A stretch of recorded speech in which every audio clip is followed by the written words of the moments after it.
And just in case you did not know, you are tuned in to JK Live here at Citizen Television with two young men. One in his 40s, just barely. The other still in his 30s. These guys, these lawmakers, these backbenchers, they always call it without fear or favor. Kiara Member of Parliament Ndindi Nyoro and Bakassi East Member of Parliament Babu Owino. In the House, we may be looking at the future of Kenya right here. What are your thoughts? So, the other day, and you've been very outspoken about this, Ndindi, Safaricom shares. And you know, I'm so close to Safaricom because I was very close to former CEO, my good friend Bob Collymore, God rest his soul in peace.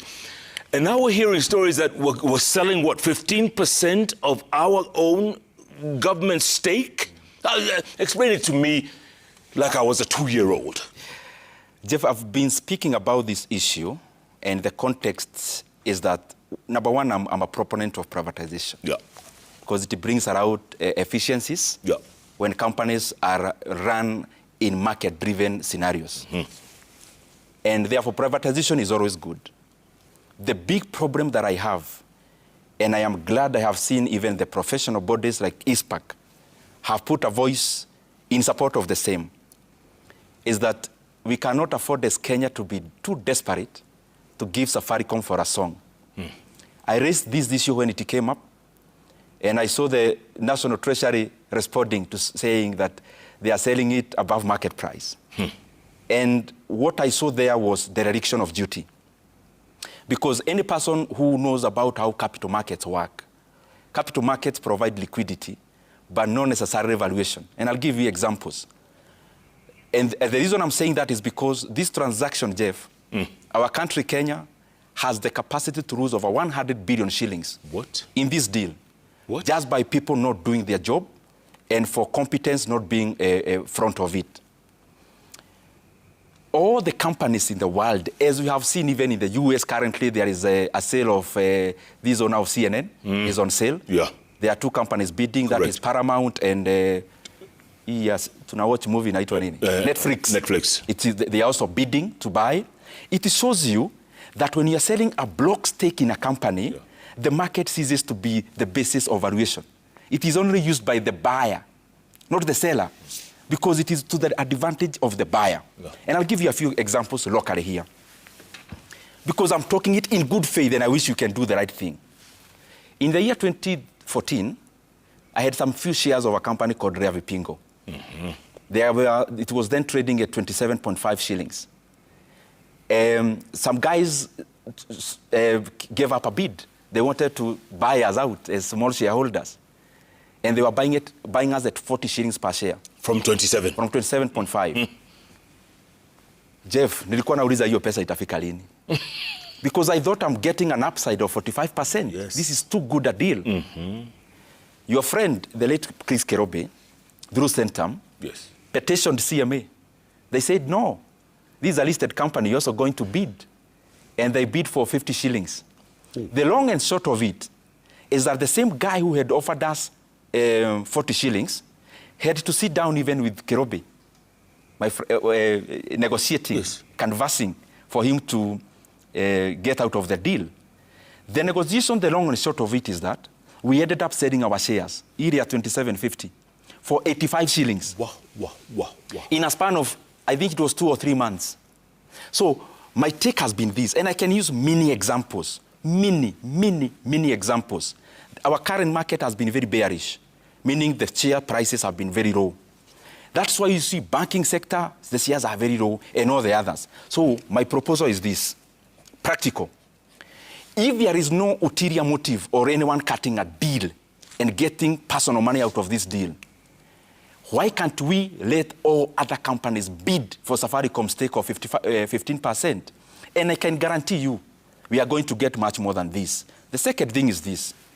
We are selling to a company which is already part of the composition of the board of Safaricom. Definitely there is information asymmetry there. And a conflict of interest. Yeah, definitely, that's what I'm trying to say. So the best way to cure, even in terms of the market, where there is asymmetry of information, is to open up the bid. And I'm repeating that word because that is where the solution lies. If you look at the valuations of other telcos, just like Safaricom. And by the way, I can guarantee you, even these guys who are buying us, they also want to sell to somebody else. Because the T-Salat initially actually wanted to buy them. Yeah. But that is besides the point. The point is that if you use all the canons of valuing a company, a bank has the way they are valued in terms of price to book based on the core capital. Telcos has the way they are valued. And the simple term I may use is something called a PE ratio, price of earning ratio. Safaricom, by end of this year, will have a PE ratio of 16.1. Let me break down what PE is in a minute. PE is like this, Jeff. You buy a flat for 10 million. 10 million shillings, new bar. So, PE measures how long would it take you to recover your 10 million using the rent? Right. Now in terms of years. Correct. So how many years will it take you to recover your money after buying, let's say, this flat? So PE ratio of Safaricom is around 16.1 by end of their financial year. If you look at other companies like Orange, their PE ratio is over 33. The guys who are buying us, Vodafone, they are listed, Vodacom themselves, because that one is owned by the other one that is listed in the JSC. Correct. The best their PE ratio has been is the year either 2020 or 2022. It was 40 PE ratio. Currently it's negative because the guys who are buying us are actually making losses in their parent group. So my take is, I'm not even against these guys. Let's have a sequence where Kenya gets the best value. And Babu. the best value is as follows. Yeah. One, we may list Safaricom. I had proposed this when I had a chance back then. Yeah. List Safaricom in the London stock market, LSE, exposes to the global market, so people get to know there is this profound, nice company, Great. which is not just a telco, but a fintech, but also a tower company. Then from there, open only 3 months bid for people to bid. You'll see a T-Salat bidding, you'll see KKR bidding, Blackstone bidding. If Kenya gets more than the 2 or 4 billion, and we get 350 billion, don't we all benefit as Kenyans? Absolutely. Jeff, And why, Babu, wherever Bob is right now, he must be spinning in his grave. I know, Jeff, and it's quite unfortunate when it comes to selling of Safaricom, privatization. I would disagree with it because if you ask me, Jeff, that a nation should never sell high important assets. Yeah. Number one, Jeff, we are selling this to Vodacom, a South African company. Safaricom is making close to around 300 billion annually. Then 50% of this money, we are selling 15% to Vodacom. But remember that there are other foreign investors who've invested in Safaricom. Correct. Therefore, it means that close to 50% of this 300 billion will be leaving the country into foreign countries. Yeah. It means that this money is leaving our country. If we would have sold Safaricom to a Kenyan, it would be better because that money stays in the country. Now, what are the effects of selling Safaricom to a foreign country? Number one, it promotes foreign absorption, where money is lost from our nation to the foreign countries. Yeah. Number two, the foreigners have power over this company. They can do anything with it. They have power to fire employees. Today, if they decide that they are not employing and they are firing employees, they will do so confidently. Why? Because they are the new owners as foreigners, should they come together and do probably a hostile takeover. Yeah. Then it means, Jeff, that Kenyans can even lose jobs as a result of that. This money that we are losing annually of close to around 150 billion Kenya shillings can do so much in our country. Number two, this money is sent to foreign countries in terms of dollars, right? Yes. So there is destabilization of the exchange rate. So that again brings a problem. Then there's another one which is being sold, which is the pipeline. You sell pipeline, it tells you that once it has been bought by a foreigner, then this person has powers to increase the cost of transportation of fuel and fuel products. The moment fuel cost is raised, it means that that cost will be met at the pump. Once it is met at the pump, it's us who suffer. then it means that anything that is capable of being transported, any good or service, will go up. Then that means that there will be high cost of living. Even to a farmer in the farm, the tractors which are going there, the moment the cost of fuel is high, the tractors working on the farm, it will force the farmer to pay them because of labor, and will factor that money in the price of unga, for example, the maize. Yeah. Okay? The fertilizers cost will go high because its transport cost has gone high. It means that that maize that is produced, that sukuma wiki that is produced, the price will go up. What does that do to a common mwananchi? It makes them unaffordable to a common mwananchi. Therefore, if you ask me, there are those companies that may be privatized, but they are fundamental companies that cannot be privatized. Safaricom is the greatest. That shouldn't be for sale. That should not be. It's a national asset. National asset. Real quick, Luo Kingpin ship. Real quick. Jeff, if I want to talk about that, first of all, I want to take this opportunity to thank the great people of Nyanza region for having that trust. You saw the numbers, and numbers never lie. Numbers spoke, and that is why some of our party officials are so scared, because they've seen the numbers.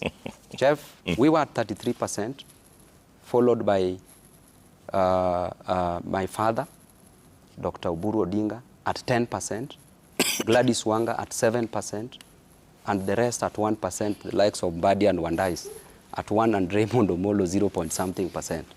Jeff, that tells you clearly. But leave the Luo kingpin aside. I want to be a national kingpin, a Kenyan kingpin. That is the most important thing, Jeff, because we want to transform lives for Kenyans, irrespective of where they come from. A Luo in Kisumu experiences the same challenges as a Kikuyu in Kiharu constituency, as a Somali in Garissa, and every other place. Kenyans experience the same challenges. The challenges of corruption, challenges of unemployment, challenges of high cost of living. Challenges of people pulling a gun on you. Challenges of people pulling a gun on you. What was that about, real quick? It is about this leadership. And that was an occupational hazard. And Jeff, I want to tell you that as Babu Owino, the way I handled myself is because some of us have come from far. We've seen what damage these things can cause. And at the same time, Jeff, if David in the Bible, who was anointed by Samuel, his own father Jesse never believed in him, Jeff, because all his brothers were called. Then Samuel said, there's someone missing here. The father did not remember that person and said, oh, there's one who is a shepherd. Bring that shepherd here. Jeff, if David would have been annoyed, if he would have become emotional that he wanted to dismiss or fight his father, he would have never been a king. The same time when he was going to the field to take lunch for his brothers who were going to fight Goliath, brothers told him, David, what are you doing here? You should be looking after the sheep. This is not your war. If he would have been emotional and fought his brothers, he would have never been a king. So sometimes, Jeff, the opinion of a sheep does not matter to a lion. So what do we tell Robert Alai real quick? He's watching right now. What do you tell him? Robert Alai is a leader, just like myself. And I want to tell you, Jeff, today, that I have no problems, not a single problem with Robert Alai. But I know there's a clearly cut pattern of violence that is being planned to be met on myself from the state. And it started at Kisumu, the sports ground, where one Raymond Omolo was organizing goons to beat me so that I don't go and view Baba's body. Number two, at Baba's burial, goons were organized so that I could not access. The same Raymond Omolo employs Alai on a weekly basis, given 300,000 Kenya shillings. So, Jeff, the same time you saw what happened. So I know there's a pattern. So this is a war against the state. It is the state that is against me. Are you worried for your health, for your safety? Jeff, that is the least of my worries. Why? Because you and I, Jeff, at one point, we will leave. We will go. The question is, as you live, as you die, one day, because we will die, memento mori, that at the right time, everybody's time will come to pass. Before we die, the question is, what legacy do you want to leave? I want to leave a legacy of transforming lives to the better. I want to be that person that will change evil into good, will change challenges into solutions. That is the most important thing for me, but not about death. Death, even Baba Raila Amolo Odinga, and by the way, that is the last boss that I've had. I will never have any other boss again. That man, we never believed Raila could leave us. But Jeff, life is so fickle. Yeah, I died too, at some point. You died too the other day, but... Ndindi, what are your plans? What's your ambition? Is Murang'a too small for you? You want to go the whole hog? It's not small, neither the job I have is either not small, because many people look for the positions we occupy. We are privileged to have that opportunity. Even when I vied to be MP for Kiharu, especially in my first term, we were a lineup of many qualified Kenyans. And I am glad that I got that opportunity. So it's a big job, and I am very, very privileged and grateful to have it. And in generality, Jeff, what I can say, and especially because I know there are many young, youthful politicians who are watching us, and those who would want to venture into politics. Just to share my opinion out of experience, I have seen that in Kenya, we have a very high supply of aspirants of whatever position, which is good. I mean, that is democracy.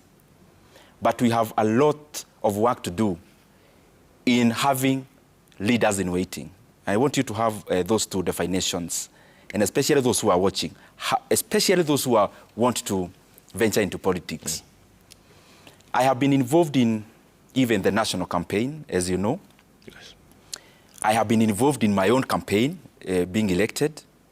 And I have come to observe that many times we are very obsessed with wanting to gain power.